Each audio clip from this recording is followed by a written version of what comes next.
All right, breaking down the problem with processed foods.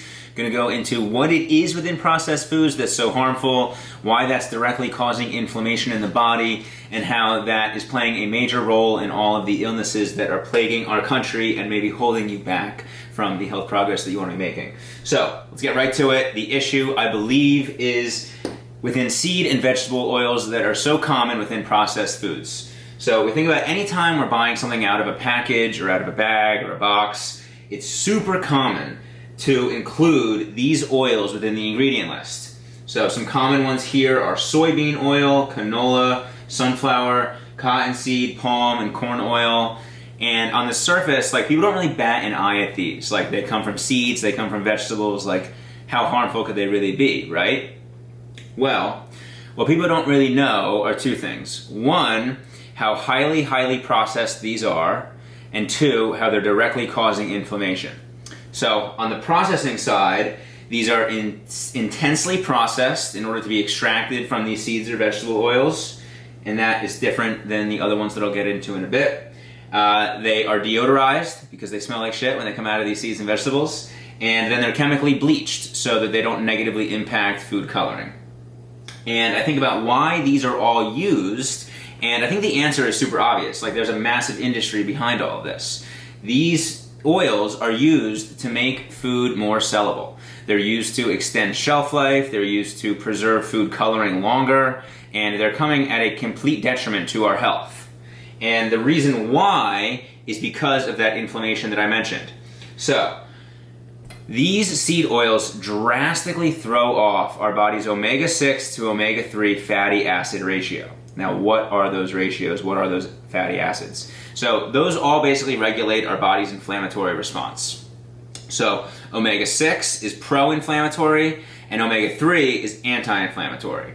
And from an evolutionary perspective, we've always been very close to a 1-to-1 ratio. Our body doing a very good job of balancing that inflammation so that it can understand when it needs to send inflammation to certain areas to help promote healing and growth. Now, since all of these processed foods have been introduced in the last 100 years, and all of these seed oils and vegetable oils have been in those processed foods, the standard American diet now has a ratio of omega-6 to omega-3 at 20-to-1. 20 in the omega-6 direction of pro-inflammatory, and only 1 in the omega-3 direction of anti-inflammatory. So what this is doing is basically putting our body in a consistent state of inflammation. So we think about different types of inflammation, right? There's acute inflammation, which is like you bang your knee, your body's going to swell that knee up and it's going to send whatever it needs to down to that knee to heal it up and to get it right. And then we think about chronic inflammation, and that's basically our body being in a constant state of defense. And what happens when we're in that constant state of defense is that our body starts to attack healthy cells and healthy tissues. And it starts to deteriorate those healthy cells and tissues, which leads to a ton of tissue scarring and a ton of damaged cells. And when all of a sudden you take a look at all of the illnesses that are plaguing our country, you know, a short list here that are included within chronic inflammation, it would be asthma, arthritis, cancer, heart disease, diabetes, Alzheimer's. And so as we continue to see all of these diseases rise within the country, and as we continue to consume all of these processed foods, like, to me, there's just a very obvious parallel that removing these from your diet is a very easy way to avoid so many of these illnesses that we just can't seem to kick. Now, in terms of other oils, so whenever I talk about seed oils, people always, immediately jump to cooking. How do you cook without these oils? So I definitely want to differentiate extra virgin olive oil, coconut oil, avocado oil.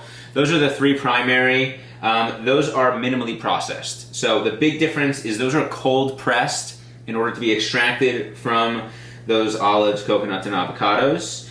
And they're minimally processed. They do not go through nearly the chemical process that all the ones up here do.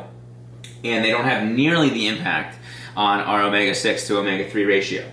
I did include butter in here as well. I believe that butter, animal fat, lard, other products like that are very minimally processed are still very much in line with promoting health and avoiding that chronic inflammation that's coming within those seed oils and vegetable oils and all of that consumption. So that's really what I'm taking away here from why seed oils are so bad. I think it's very, very easy to avoid these whenever you're buying processed food. It just requires a little bit of intention. And I think that if you're somebody that suffers from any illness that has any relation to inflammation, I think removing these from your diet would be a very, very easy way to make a huge progress in kicking whatever that illness is. And then I think about myself, like 2 years ago, I shattered my ankle. And yeah, I had successful surgery and I did PT, but I also have removed all of these oils from my diet. And instead of my body basically fighting and sending inflammation in every direction, it's basically been able to just send inflammation and send healing and health and natural growth down to that ankle. And now here I am 2 years later with a fully healed ankle, and I'm able to do even more than I was at the time. So that's really what I'm taking away. I think it's super easy to implement this into your eating habits and your food purchasing habits. Just another fun thing learning on this challenge and some more detail behind it. Thank you so much for checking this out. If you have any questions, please hit me up. Otherwise, we'll keep these moving along, and I thank you so much for your time. Peace.